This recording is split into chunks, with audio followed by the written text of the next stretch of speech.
Well, Oilers fans, it could have been worse. We could have lost 8-1 to the Vancouver Canucks tonight like the Calgary Flames did. So we can take a little bit of solace in knowing that we weren't quite that bad. In fact, I would argue the Oilers had a pretty good game. Also, if you see cats all over the screen right now, we have Mochi, who's in her cat bed. We have a kitty, who I'm going to show everyone. He's deciding to lay with me on the desk. Look at kitty stretching out. Hi, buddy. And then we have a Franklin by my feet, who's looking for attention as well. Watch Franklin. He's going to go in the middle of the room there. Poor Franklin. I have all of the cats right now. Don't know why they want my attention so badly. Maybe because I've been watching hockey for the last 3 hours and they demand that extra affection, and I don't blame them. But the Oilers, they did lose tonight 4-2 to the Seattle Kraken. The Oilers had a very AHL-heavy lineup. The Oilers also have a lot of illness going around the room right now, so they had to call up guys like Clattenburg and Mariala and Hamblin, who are all in the lineup for the Oilers tonight. And overall, honestly, I liked Edmonton's effort. I thought they had a pretty good game. I thought they had some great chances. What we need to see, though, moving forward is some shots on net when the team has either a 2-on-1 or a 3-on-1. How many odd man rushes have the Oilers had in preseason so far where they don't even get a single shot on net? At least during the 2-on-1 with Curtis Lazar and Matthew Savoie. Curtis Lazar decided to shoot it. Obviously, we want Savoie to be the one to take the shot in that situation. But the fact that they even got a shot off during that 2-on-1, I'll take it. Now, in the post-game fan reaction tonight, I'll take a quick look at some of the advanced stats from Natural Stat Trick. I will take a look at the edge visualizer for the two Edmonton Oilers goals. One of them from Darnell Nurse, who just seems to be lighting the lamp every single game that he plays. We have Bobby Orr, Darnell Nurse in preseason right now. Hopefully that carries over to the regular season. And and then we'll just kind of wrap things up with the cats just hanging out and kind of, well, they're not bothering me, but you know, they're here. They're making their presence felt. Let's take a look at the Natural Stat Trick. Expected goals, Corsi, all that good stuff. In all situations tonight, the Oilers led in Corsi, they led in Fenwick, they led in shots. They outshot Seattle 34-17. Scoring chances 32-19 in favor of Edmonton. High danger chances 19-11 in favor of the Oilers, and expected goals 4.23 to 2.62. The Oilers, by and large, outplayed Seattle, had more chances than Seattle, and just couldn't get the job done. Calvin Pickard had a bit of a goof behind his net on one of the goals for the Kraken during a 4-on-4. Very unfortunate. If we were to break this game down by 5-on-5, the expected goals were 2 to 1.29 in favor of the Oilers. High danger chances 10-7 in favor of Edmonton, and scoring chances 19-10 in favor of the Oilers. So again, the Oilers, whether you want to break it down at 5-on-5, even strength, all situations, Edmonton did come out on top in basically every statistical category, other than the place that matters, the score sheet. It was 4-2 for the Kraken. Now, when we take a look at the box score, look at all the power play goals, shorthanded goal, power play goal, oh, even strength goal. Matt Savoie actually got an even strength goal, so that's good to see. The Oilers also outshot Seattle 11-2 in the third, and they could not beat Joey Decord. My goodness gracious. We will take a look at the Winterton goal for Seattle, the first Winterton goal, because he had 2 goals tonight. The first one, this is where Calvin Pickard had that goof behind the net. A lot of fans were joking that it was actually Stuart Skinner in Calvin Pickard's jersey, but we're going to be friendly here. We're not going to be too harsh. Calvin Pickard went to play the puck around the boards, just lost sight of it. He tried to play it around to Mariala. Very unfortunate play. These things happen, right? Sometimes these things happen. Actually, no, I was shorthanded. I thought it was 4-on-4. These things happen. At least it's preseason. As long as this doesn't happen in a regular season game, especially a game that actually matters in the standings, I'm okay with this. It is what it is. It's whatever, but I did want to show it because I thought it was very funny.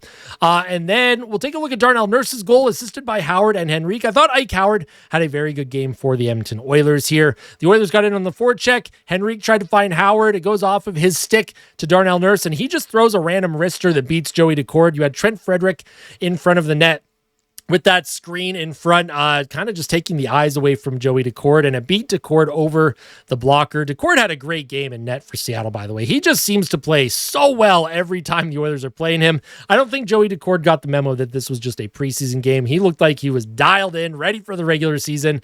Nice shot by Nurse, though. Nice shot, his third of the preseason. My goodness gracious. And then Matthew Savoie made it a 1-goal game very early, just after power play expired for Edmonton. Nice play by by Adam Henrique to find him on the back door. Howard brings it in. He plays it across the ice to Henrique. Henrique with the patience, and he finds that open seam. Matthew Savoie finds himself in an open spot on this back door, top of the crease, and he just deflects it over Joey Daccord and into the open net. Nice play by Matt Savoie. That's his first of the preseason, so it's good to see that from Matt Savoie, who I think has had a great preseason so far. Hasn't always translated to actual scoring or actual like on ice success, but he has looked very, very good. Also looks good on the penalty kill as well. So for the Edmonton Oilers, for Matthew Savoie, that is a good sign that he is going to make the NHL. I do think Savoie is on this NHL roster. If we take a look at the box score here for Edmonton, Henrique had 2 points, Howard 2 points, Savoie with 1 point, and then defenseman, you had Darnell Nurse with 1 point. If we take a look at the ice time, Alec Regula was third on ice time for the Oilers defense with 19:23. If we take a look at the forward group here, Savoie led the way with 19:50. They gave him all the opportunities in the world to try and keep producing and get the team back in it. Kapanen, for some reason, now, I don't know what this reason is. Played 18-14. Did not like Kapanen's game at all tonight. I found Kapanen looked like he just didn't really care. But again, you can't be harsh on these guys because lots of them are dealing with illness. And also, I think we're at the point in preseason now where guys are just trying to get to the regular season healthy. And I think that's super important. I don't think we want to be too harsh on some players, but I do find some of the vets for Edmonton haven't exactly looked very strong. I think some of the kids have definitely outplayed these guys. Trent Frederick had a quiet night, 14:27 time on ice. Curtis Lazar, probably his best game of the preseason, but at this point, I think it's just too little too late. I don't think he makes his team. Szymanski had a good game, in my opinion. He is -1 on the score sheet, 13:30 of ice time. Clattenburg only played 9:02, Hamblin 11:05, Mariala 12:15. It's unfortunate that Mariala was a -2 because I didn't really think he did anything that warranted the minuses. I thought Mariala had a very solid game for Edmonton. And if we take a look at Calvin Pickard, oh my goodness, .765 save percentage. The Oilers go out. They acquire a goaltender through trade in Connor Ingram, and then Calvin Pickard goes, you know what? I don't want the crease. Someone else can have it. Well, we'll see if Stuart Skinner can improve on the .765 that Pickard put up tonight on Friday against the Vancouver Canucks. Obviously, I'm just poking fun. Hey, listen, if I'm gonna poke Stuart Skinner for his poor play, I got to be fair and poke Calvin Pickard for his suboptimal play. I think 2 of the goals Calvin Pickard definitely wants back. I think 2 of them he had basically no chance on. Again, this isn't exactly a situation where I want to put a microscope on every single individual player in a preseason game, especially for a team that is dealing with a lot of illness right now. There's a flu bug going around that room. Chris Knobloch sounds horrible trying to talk to the media lately. So he's obviously dealing with illness as well. Get it all out of the system. All out of the system right now. Be ready to go for next Wednesday, October 8th, home opener against Calgary Flames.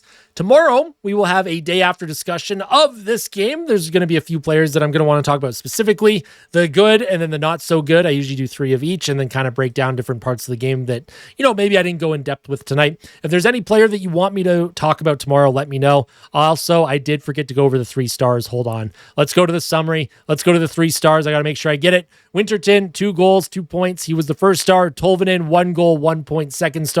Joey Daccord, 941 save percentage, a 201 goals against average. Honestly, fair. I think Joey Daccord definitely deserved to be a star tonight for the Kraken.